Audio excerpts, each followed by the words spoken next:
दोस्तों सुभारती यूनिवर्सिटी में एमबीए और एमसीए या बीबीए आप अगर कर रहे हैं तो आप सभी को पता होगा, अगर आपका फाइनल सेमेस्टर है तो आप लोगों का क्या है कि हाँ, आप लोगों के असाइनमेंट और प्रोजेक्ट जाने हैं, जिसके लिए आप लोगों को काफ़ी प्रॉब्लम हो रही है। क्योंकि वेबसाइट पे अगर हम चेक करते हैं तो हाँ, वेबसाइट पे जो है उसमें 404 एरर आ रहा है, जिस वजह से किसी को भी नहीं पता लग पा रहा है कि हाँ किस तरीके से वो अपना प्रोजेक्ट सबमिट कर दें या असाइनमेंट सबमिट कर दें। और उसके साथ साथ क्या है कि कुछ आपके बेसिक क्वेश्चंस होते हैं जो कई बार मैं सोचता हूँ जब भी मैं वीडियो बनाऊंगा तो आपको बताऊंगा, लेकिन नहीं होता है। तो आज मैं कई सारे क्वेश्चंस हैं जो आपके बहुत सारे डाउट्स इस वीडियो में मैं क्लियर करने वाला हूँ।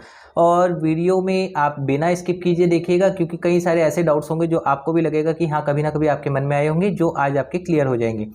तो जैसा कि आप चेक कर पा रहे हैं, अभी हम सुभारती यूनिवर्सिटी की ऑफिशियल वेबसाइट पर हैं, जो कि है www.subhartidde.com। इसके अलावा यूनिवर्सिटी की कोई दूसरी ऑफिशियल आईडी नहीं है। यानी कि जब भी आप सुभारती यूनिवर्सिटी में कोई एडमिशन आपने कहीं से भी लिया हुआ है और अगर आप यहाँ पर अपनी डिटेल्स चेक करते हैं तो हाँ 100% वो आपका ऑथेंटिक माना जाता है, यानी कि यहाँ पर आपकी सारी डिटेल्स सही है। फिर उसके बाद नेक्स्ट अगर हमें, जैसे कि आप स्क्रीन पर देख रहे हैं, यहाँ पर 3 ऑप्शन आ रहे हैं, student login C22, student login A2223। तो कुछ लोग मेरे को क्वेरी करते हैं कि सर मेरा स्टूडेंट लॉगिन में नहीं हो रहा है, स्टूडेंट लॉगिन C20 में हो रहा है, या इससे पहले आता था स्टूडेंट लॉगिन A2122। तो अगर उनका ऐसे आता था जो कि स्टूडेंट लॉगिन C22 में होता है, तो उनके लिए बता दूं, स्टूडेंट लॉगिन जो है अगर आपका एनरोलमेंट W122 से स्टार्ट है या Z11 से स्टार्ट है या उससे पहले जो W11 होते थे उनसे स्टार्ट है, तो उनके लिए स्टूडेंट लॉगिन है। उसके बाद अगर आपका एनरोल नंबर A21 से स्टार्ट है तो आपके लिए स्टूडेंट लॉगिन C22 है। और ये जो स्टूडेंट लॉगिन A2223 है, जो न्यू स्टूडेंट यानी कि जिनका जनवरी में एग्जाम होगा, ये उनके लिए है। यानी कि यहाँ पर आपका क्लियर है कि अगर आपको भी है कि मेरा स्टूडेंट लॉगिन में क्यों नहीं होता है, तो उसका सिर्फ और सिर्फ ये रीज़न है क्योंकि आपका जो है न्यू एडमिशन है AR या CR से स्टार्ट है, तो आपका यहाँ पर स्टूडेंट लॉगिन C22 में स्टार्ट होगा, यानी कि यहाँ से आप लॉगिन कर पाएंगे।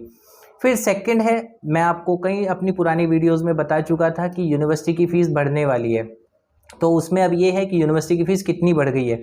तो जैसे कि अगर हम पहले बात करें, BA की फ़ीस यहाँ पर हमें शो हो रही है 8000 रुपीज़ एनुअल।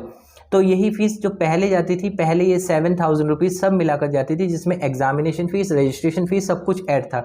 बट अब 8000 रुपीज़ सिर्फ ट्यूशन फ़ीस है, इसके अलावा रजिस्ट्रेशन फ़ीस और एग्जामिनेशन फ़ीस अलग से है।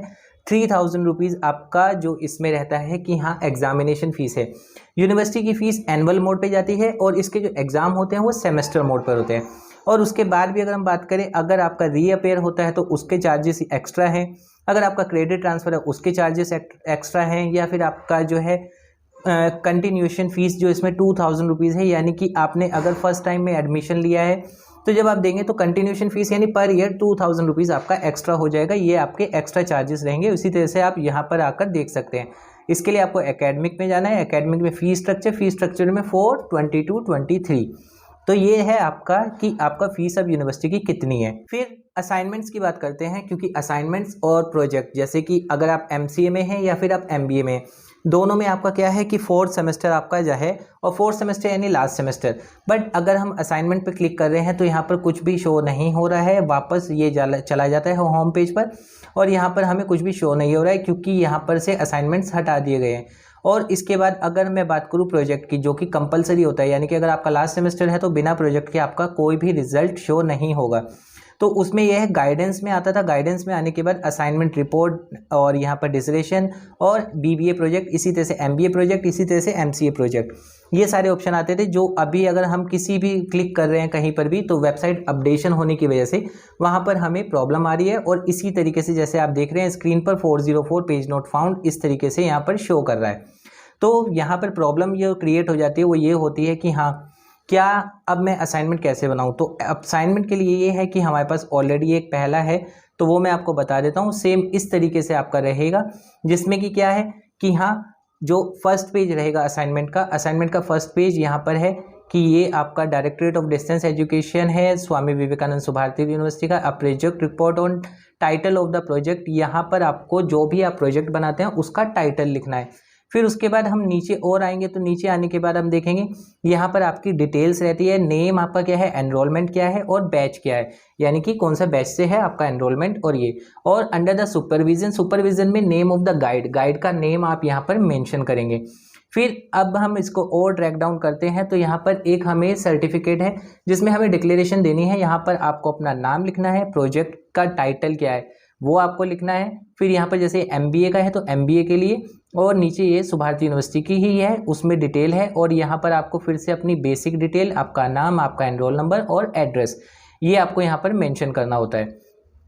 थर्ड पेज पे जब आते हैं तो यहाँ पर आपको बताया गया है कि MBA का अगर प्रोजेक्ट है सेम इसी तरीके से MCA का है, तो उसमें आप ऐसा मतलब सोचिएगा कि MCA में कुछ अलग होगा।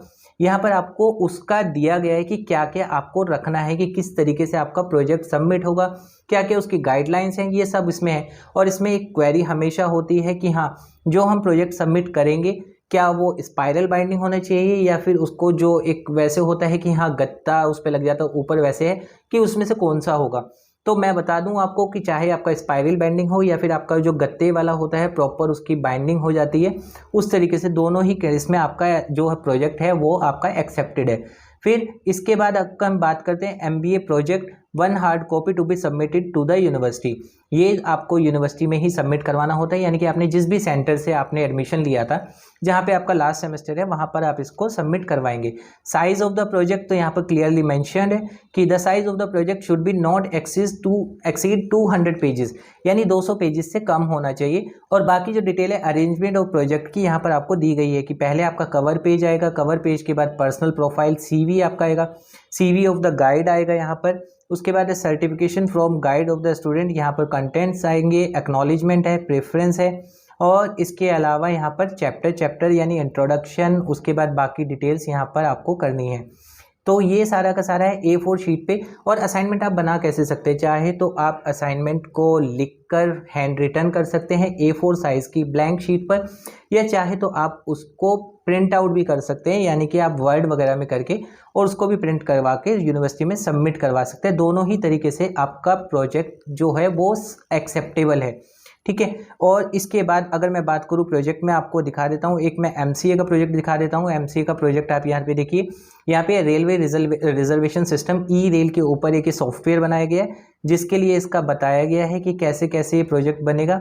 यहाँ पर वही उस तरीके से नेम, रोल नंबर और गाइड की डिटेल्स ये सब दी गई है।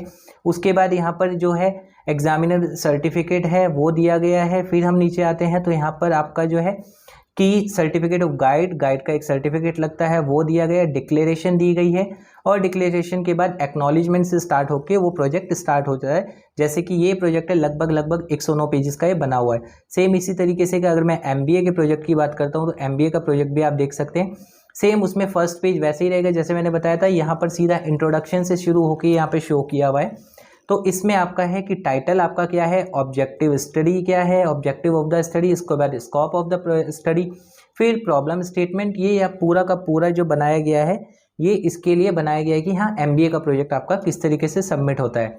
तो ये है MBA में आपको करना है या MCA में करना है, तो इस तरीके से आप प्रोजेक्ट सबमिट कर सकते हैं।